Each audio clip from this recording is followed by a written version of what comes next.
3771। इसको 8 से भाग यानी कि डिवाइड करना है। हम इसको दीर्घ विभाजन विधि यानी कि लॉन्ग डिवीजन मेथड द्वारा हल कर रहे हैं। सबसे पहले हम देखते हैं कि 8 को किससे गुणा करने पर 3 प्राप्त होता है। किसी से नहीं, तो आगे बढ़ते हैं। 8 को किससे गुणा करने पर 37 प्राप्त होता है। 8 गुणा 4 होता है 32 और 8 गुणा 5 होता है 40। पर 40 37 से अधिक होता है, इसलिए हम 4 से गुणा करेंगे। 8 गुणा 4 बराबर 32। अब इसको घटा कर देते हैं। 37 घटा 32 बराबर 5। आपको समझ आ रहा होगा कि हम यहां क्या कर रहे हैं। हम पता कर रहे हैं कि 8 37 में कितनी बार जाएगा। तो 8 37 में 4 बार जाएगा। ठीक इसी प्रकार 8 को 400 से गुणा करने पर 3200 प्राप्त होगा। यहां पर 4 सैकड़े के स्थान पर है। 400 गुणा 8 बराबर 3200 और फिर 3700 में से 3200 घटाने पर 500 बचता है।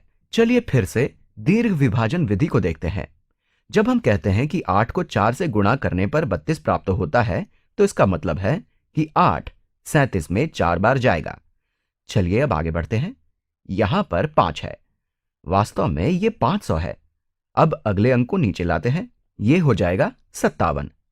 तो अब हमें देखना है कि 8 57 में कितनी बार जाएगा। वास्तव में ये 570 है।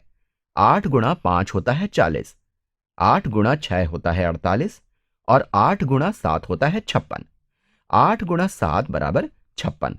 मतलब कि हम कह सकते हैं कि 8 57 में 7 बार जाएगा और 57 घटा 56 बराबर 1। और अब हमारे पास 1 बच गया। हम इस 1 को भी नीचे ले आते हैं। अब ये हो गया 11। तो बिल्कुल पहले की तरह हमें यह देखना है कि 8 को किससे गुणा करने पर 11 प्राप्त होता है। मतलब 8 11 में कितनी बार जाएगा। 8 गुणा 1 बराबर 8। तो 8 11 में 1 बार जाएगा और अब कोई अंक नहीं बचा है जिसे हम नीचे ला सकें। तो 11 घटा 8 बराबर 3। मतलब 3771 को 8 से भाग करने पर 471 प्राप्त होता है और 3 शेषफल यानी कि रिमाइंडर बचता है।